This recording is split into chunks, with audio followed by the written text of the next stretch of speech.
दोस्तों, क्या आप जानते हैं देवी मृत्यु का जन्म कैसे हुआ था? जिसने इस संसार में जन्म लिया है उसे एक न एक दिन मृत्यु तो अवश्य ही मिलनी है, लेकिन हर इंसान की मृत्यु होना क्यों अनिवार्य है और कैसे हुआ था देवी मृत्यु का जन्म? दोस्तों, परमपिता ब्रह्मा जी ने इस पृथ्वी की रचना की है और सभी प्राणियों को जीवन दान भी दिया है, लेकिन इस समय हम जीवन की नहीं बल्कि मृत्यु की बात कर रहे हैं।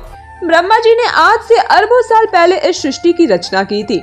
ब्रह्मा जी ने सृष्टि की रचना के कई करोड़ों साल बाद ही देखा कि पृथ्वी पर जीवन का बोझ बढ़ता ही जा रहा है और अगर इसे अब नहीं रोका गया तो पृथ्वी समुद्र तल में डूब जाएगी। अब इसके बाद ब्रह्मा जी पृथ्वी पर बाहर का संतुलन बनाने के विषय में सोचने लगे। बहुत अधिक सोचने के बाद ब्रह्मा जी को जब कोई उपाय नहीं सूझा तो उन्हें बेहद क्रोध आ गया, जिसके कारण एक अग्नि प्रकट हुई और ब्रह्मा जी ने उस अग्नि को समस्त संसार को जलाने का आदेश दे दिया। ये देखकर सभी देवता ब्रह्मा जी के पास पहुँचे और उनसे पूछा कि हे ब्रह्मा जी, आप इस संसार का विनाश क्यों कर रहे हैं?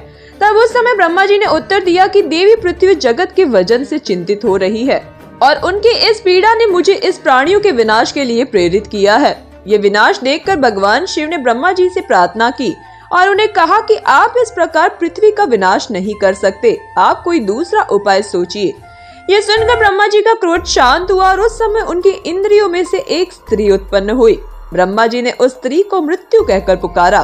तो इस तरह दोस्तों इस संसार में मृत्यु का जन्म हुआ था और उसके बाद से पृथ्वी पर दो नियम लागू हो गए कि जिसने जन्म लिया है उसकी मृत्यु निश्चित है और इसी तरह से धरती माँ का भार भी संभल गया।